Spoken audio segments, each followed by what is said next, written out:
नाजरीन, जो वाकया हम आपको पेश करने जा रहे हैं वो हिंदू मुस्लिम इत्तेहाद की एक अजीबोगरीब मिसाल है। ये वाकया बाखबर संत रामपाल जी महाराज के रूहानी बयानों से लिया गया है।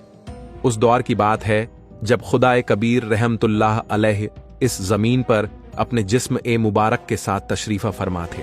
उसी वक्त दिल्ली का सुल्तान बादशाह सिकंदर लोधी भी उनका मुरीद शागिर्द बना और अल्लाह के फजल से उसे हसद जलन का मर्ज भी ठीक हुआ।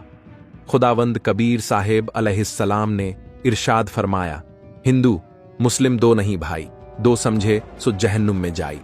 नाजरीन, इस वीडियो में आप देखेंगे मगहर शहर को सूखे और कहत से निजात दिलाने की करामात, एक बूढ़े मुसलमान को खुदा ए कबीर की तरफ से औलाद का इनाम मिलना, सूख चुकी आमी नदी में पानी का बहना और मगहर शहर पर लगे उस कलंक को मिटाना जिससे ब्राह्मणों की झूठी बातें और रियाकारी का पर्दा चाक हुआ। यह सब अल्लाह कबीर साहेब की बेमिसाल करामात हैं। नाजरीन, हमारा मकसद न किसी की दिल आजारी करना है और न ही किसी फिरके की तौहीन करना, बल्कि हमारा एक ही मकसद है, लोगों तक हकीकत ए रूहानियत को पहुंचाना। वो हक जो आज तक हमें हमारे मौलवी, उलेमा और पंडित नहीं बता पाए। इस वीडियो को जरूर देखें और हक को पहचानें। जज़ाका अल्लाहु खैर। तसव्वुर कीजिए उस शहर नामुराद का जिसकी गलियों में उदासी का साया गहरा हो चला है, जहां हर सुबह एक नई प्यास का पैगाम लाती थी।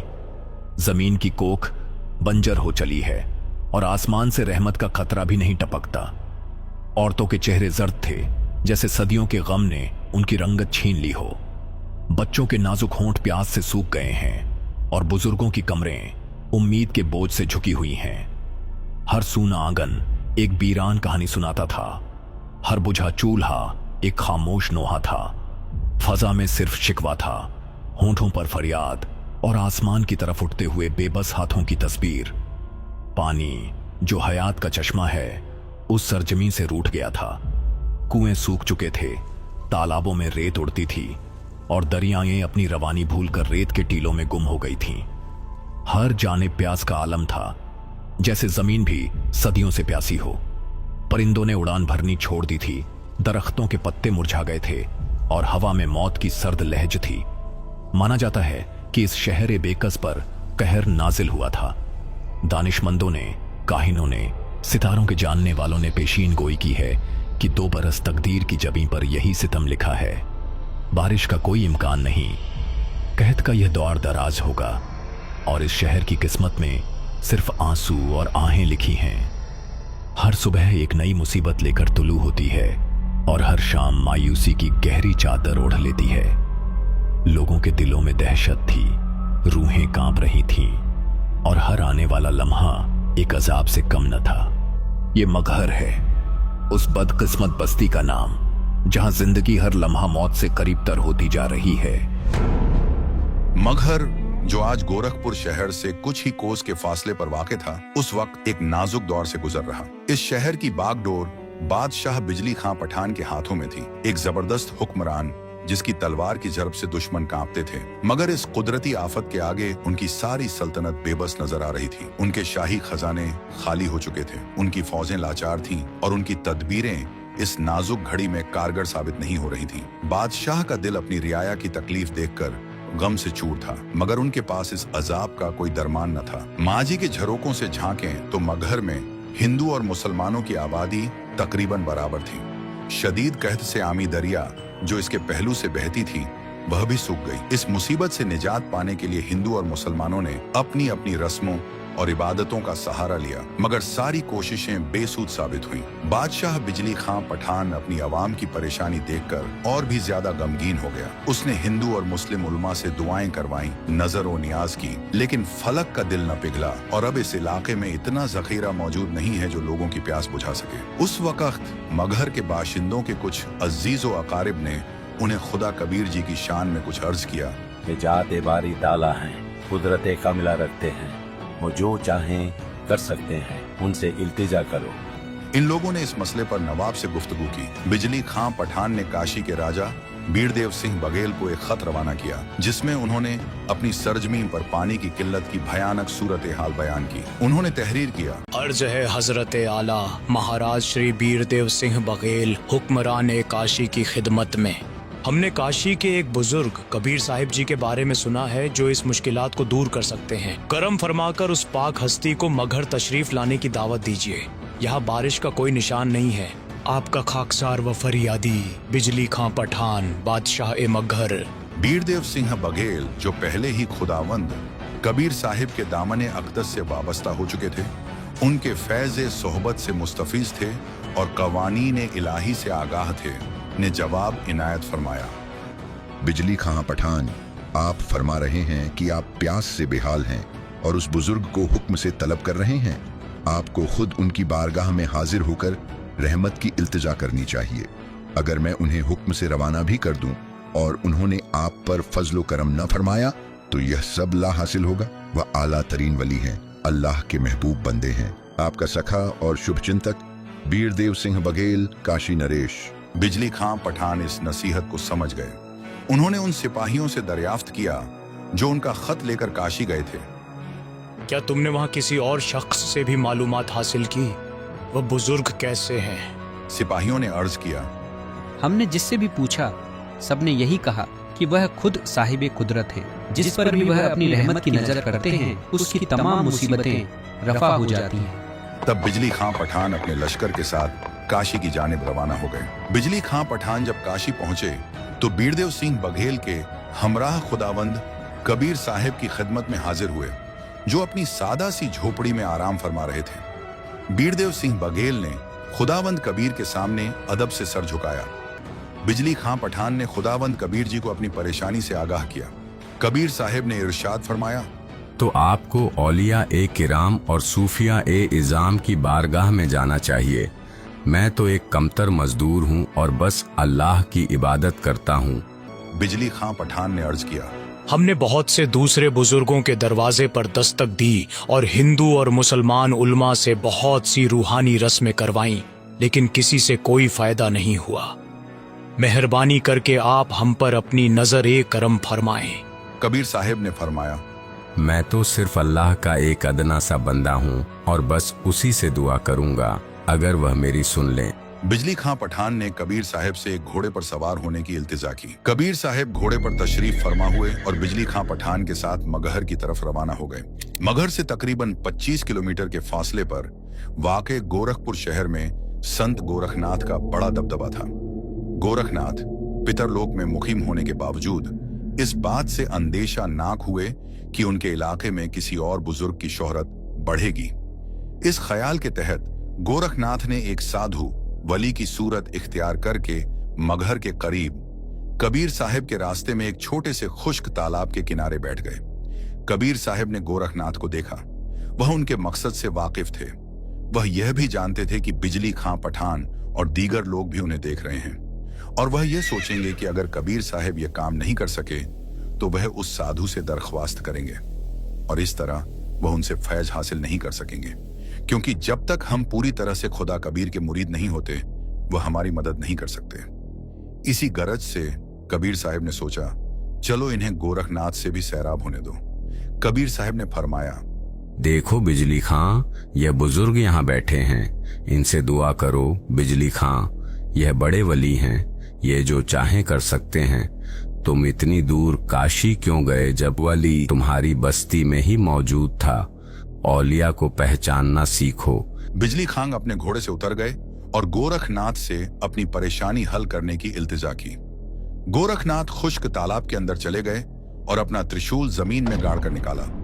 वहां से पानी बहना शुरू हुआ और तालाब के पूरी तरह भरने पर रुक गया।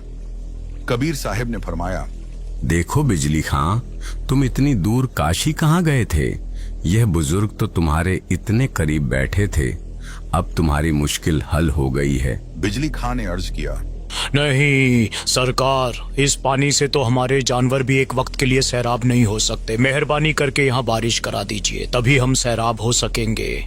गोरखनाथ ने कहा, इस इलाके के लोगों में इतने नेक आमाल नहीं हैं। यहाँ किसी भी सूरत में 2 बरस तक बारिश नहीं हो सकती। अगर तुम्हें लगता है कि कोई और यह कर सकता है तो किसी और से पूछ लो। ए मालिक कायनात, आपका एक करम हमारी पूरी जिंदगी बदल सकता है। कुछ रहमत का दरवाजा खोल दीजिए, ए रहमान ओ रहीम। कबीर साहिब गोरखनाथ से कुछ फासले पर बैठ गए और बिजली खां से फरमाया, तुम सब घर जाओ, मैं यहाँ बैठा हूँ और खुदा से दुआ करूंगा।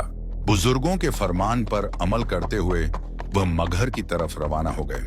वह अभी मगहर पहुंचे भी नहीं थे कि जोरदार बारिश शुरू हो गई। तमाम आबगाहें भर गईं।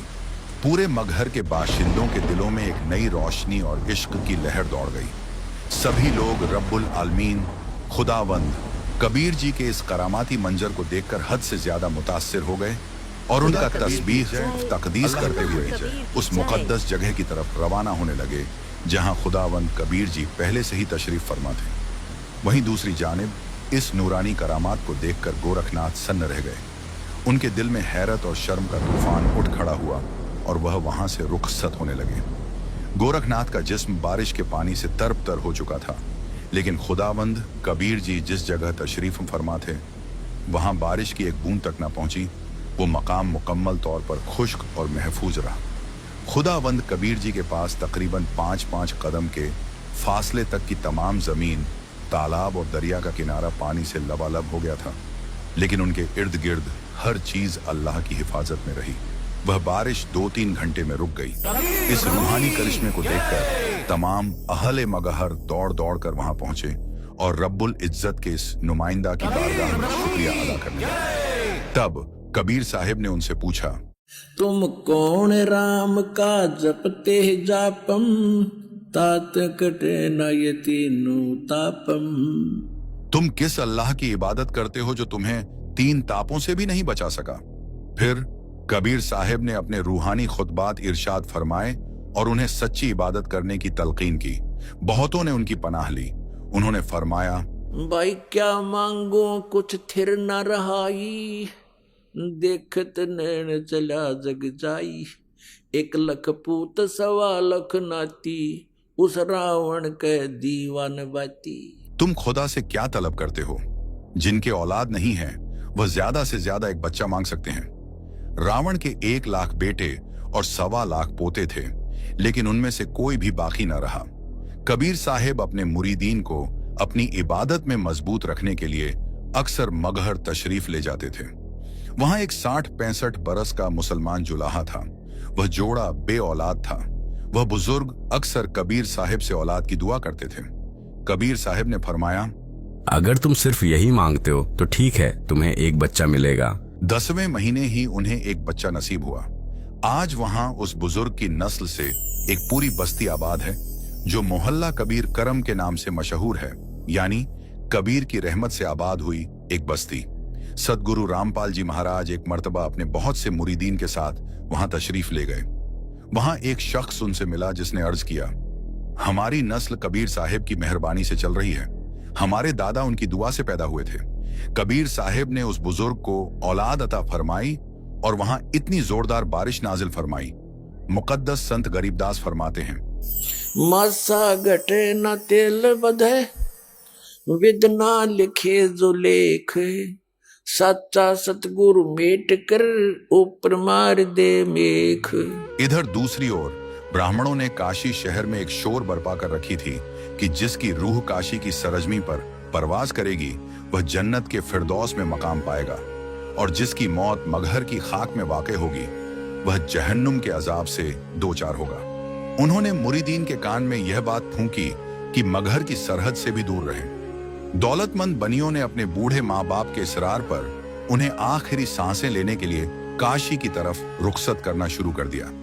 फिर उन मक्कार पंडितों ने उन मालदारों से गुजारिश की कि वह बुजुर्गों को अपनी हवेली में पनाह दें और उनसे सिर्फ बुजुर्गों के खर्च की रकम अदा करने की इल्तिजा की।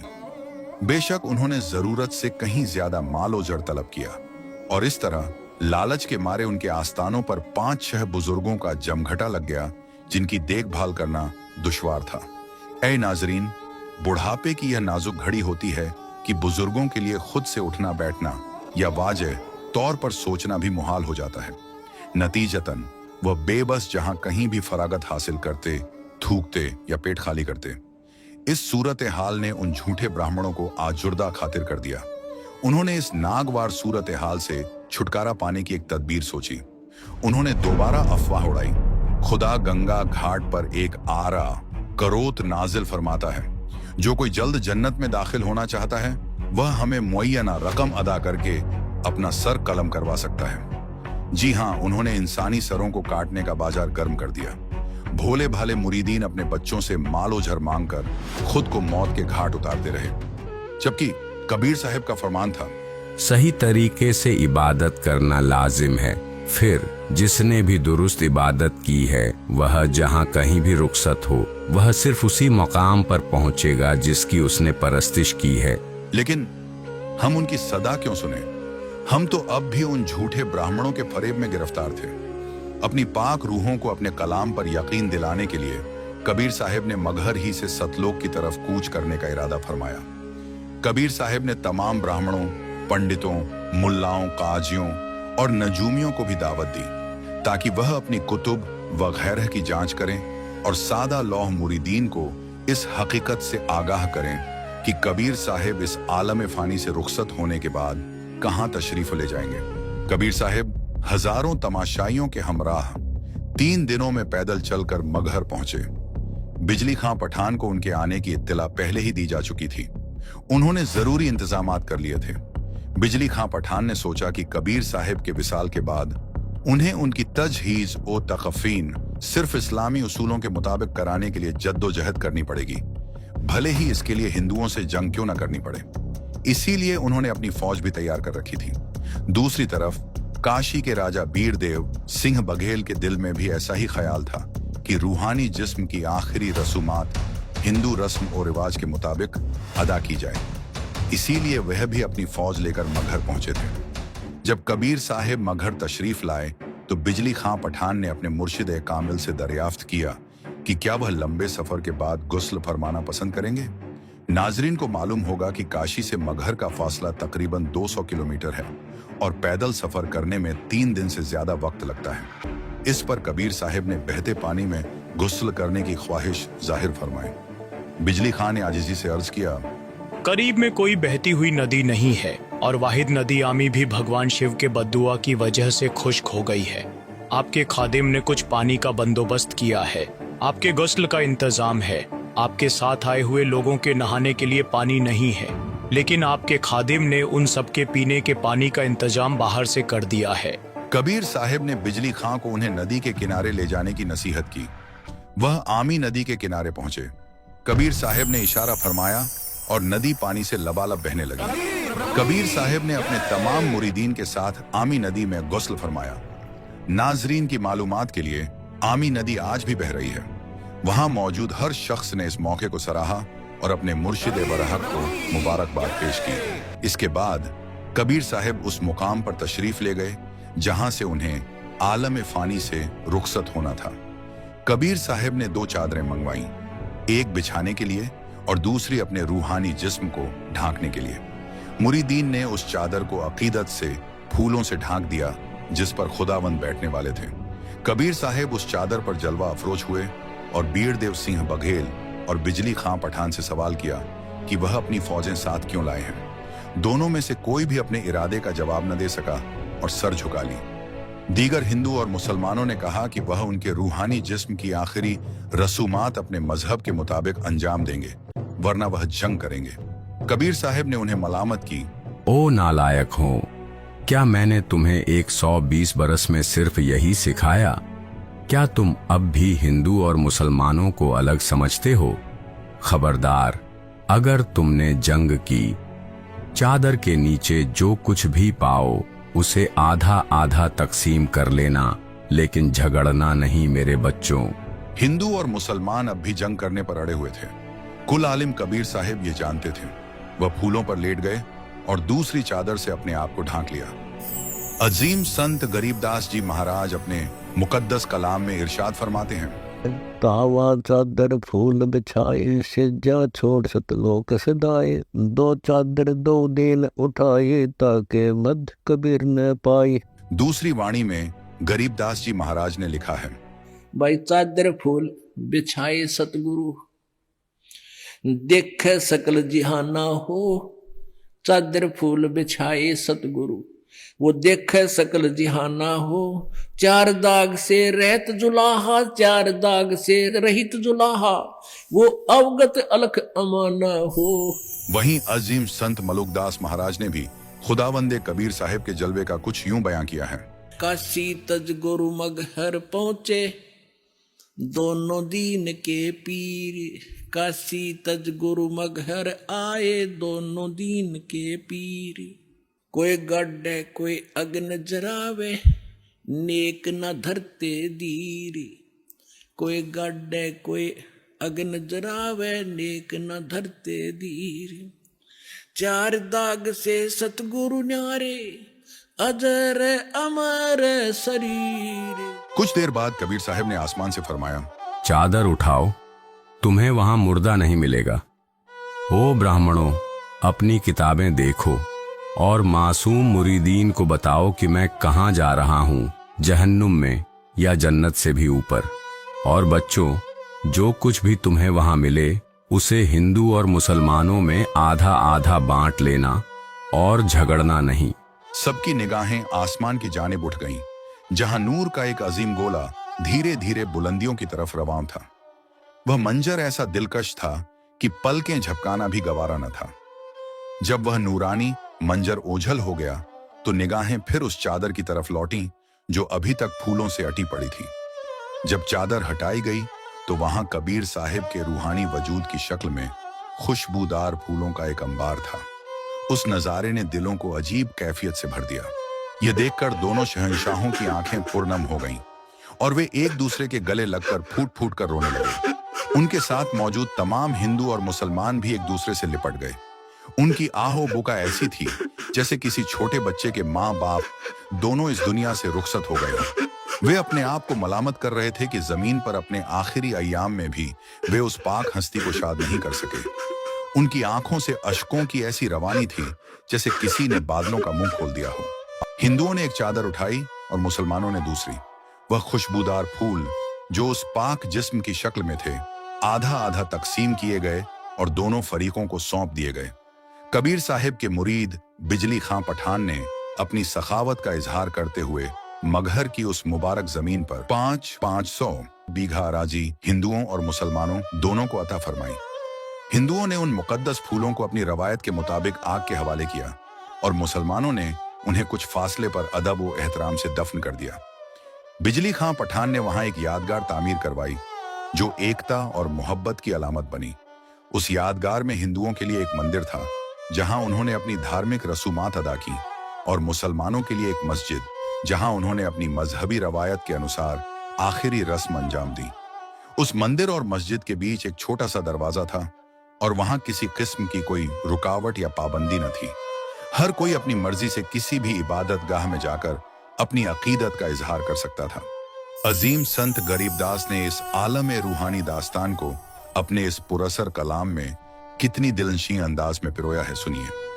की नाम अगर पियाना सतगुरु की नाम अगर पियाना सतगुरु की नाम अगर पियाना हो, दोनों दीन चले संग जाके हिंदू मुसलमान हो, दोनों दीन चले संग जाके हिंदू मुसलमान हो। भाई मुक्ति खेत को छाड़ चले हैं, जो बनारस ने क्या करते यो यहाँ जो मरेगा वो मुक्त हो जाएगा। भाई मुक्ति खेत को छोड़ चले हैं, तज काशी अस्थाना हो, मुक्ति खेत को छाड़ चले हैं, तज काशी अस्थाना हो। शाह सिकंदर कदम लेत है, शाह सिकंदर कदम लेत है, पातशाही सुल्ताना हो, दोनों दीन चले संग जाके हिंदू मुसलमान हो। भाई चार वेद के वक्ता ज्ञानी, भाई चार वेद के वक्ता संग हैं, वो खोजी बड़े बयाना हो। सालग्राम सुरत ते सेव, सालग्राम सुरत से सेव ज्ञान समुद्र दाना हो, दोनों दीन चले संग जाके हिंदू मुसलमान हो। भाई 60 दर्शन जाके संग चले हैं, वो गावत बाणी नाना हो।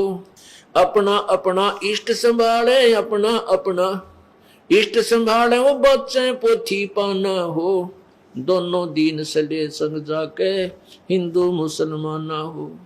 भाई चादर फूल बिछाए सतगुरु, वो चादर फूल बिछाए सतगुरु, देख सकल जहाना हो। चादर फूल बिछाए सतगुरु, वो देख सकल जहाना हो। चार दाग से रहत जुलदी, चार दाग से रहत जुलदी, अवगत अलख अमाना हो। दोनों दीन चले संग जाके हिंदू मुसलमान हो। दोनों दीन चले संग जाके हिंदू मुसलमान हो। बीर सिंह बघेला बिनती कर है और बिजली खान पठाना हो। बीर सिंह बघेला बिनती कर है, वो बिजली खान पठाना हो। दो चादर बख्शीश करी है, दो चादर बख्शीश करी है, दिन यो परवाना हो। दोनों दीन चले संग जाके हिंदू मुसलमान हो। भाई नूर नूर निर्गुण पद मेला, यो देख देख बहे हैराना हो। नूर नूर निर्गुण पद मेला, देख बहे हैराना हो। पद लोलीन हुए अविनाशी, पद लोलीन हुए अविनाशी, पाए पिंड न प्राणा हो। दोनों दीन चले संग जाके हिंदू मुसलमान हो। दोनों दीन चले संग जाके हिंदू मुसलमान हो। भाई शब्द स्वरूप साहेब सर्वंगी, शब्द शब्द समाना हो। शब्द स्वरूप साहेब सर्वंगी, शब्द शब्द समाना हो। दास गरीब कबीर अरस में, दास गरीब कबीर अरस में, वो फर्क दजा निशाना हो। दोनों दीन चले संग जाके हिंदू मुसलमान हो। ये तो अपनी वाणी में गरीबदास साहिब जी ने काशी से मगहर आने का वर्णन और मगहर से शत्रु प्रकार से परेशान करने का नहीं है, लेकिन सच्चाई से रूबरू करवाना जरूरी है। अपने सच्चे खुदा की राह बताना। आप हमारे भाई बहन हो, हमारी रूह हो, हमसे जुड़े हो। आप सब उस एक सबसे बड़े अल्लाह हूं अकबर के बच्चे हो, और सही राह दिखाना बाखबर संत रामपाल जी का मकसद है।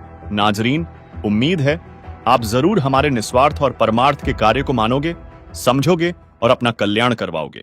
नाजरीन, अगर आपको अभी भी कोई शंका है या आप हमसे सवाल पूछना चाहते हैं तो नीचे दिए गए कमेंट बॉक्स में अपना सवाल लिख दीजिए। हमारी टीम आपके सवाल का जवाब जरूर देगी। अगर आप अपनी शंकाओं के समाधान के लिए हमसे सीधे बात करना चाहते हैं तो इन फोन नंबरों पर हमें फोन कर सकते हैं। नाजरीन, अगर आपको इस्लाम मजहब और कुरान पाक की आयतों की सही तर्जुमानी को अच्छी तरह से और सरल भाषा में जानना है तो इस पाक किताब मुसलमान नहीं समझे ज्ञान कुरान में सभी शंकाएं समूल समाप्त की गई हैं। कृपया दिल थामकर धैर्य के साथ पढ़ोगे तो दांतों तले उंगली दबाते रह जाओगे। लेखक बाखबर संत रामपाल जी महाराज ने इस पुस्तक को यथार्थ संपूर्ण अध्यात्म ज्ञान से प्रमाणों सहित लिखा है। अगर आप इस पुस्तक को मंगवाना चाहते हो तो निम्न फोन नंबरों पर हमें अपना नाम, पूरा पता भेजें। आपको मुसलमान नहीं समझे ज्ञान कुरान किताब आपके घर तक फ्री में पहुंचाई जाएगी।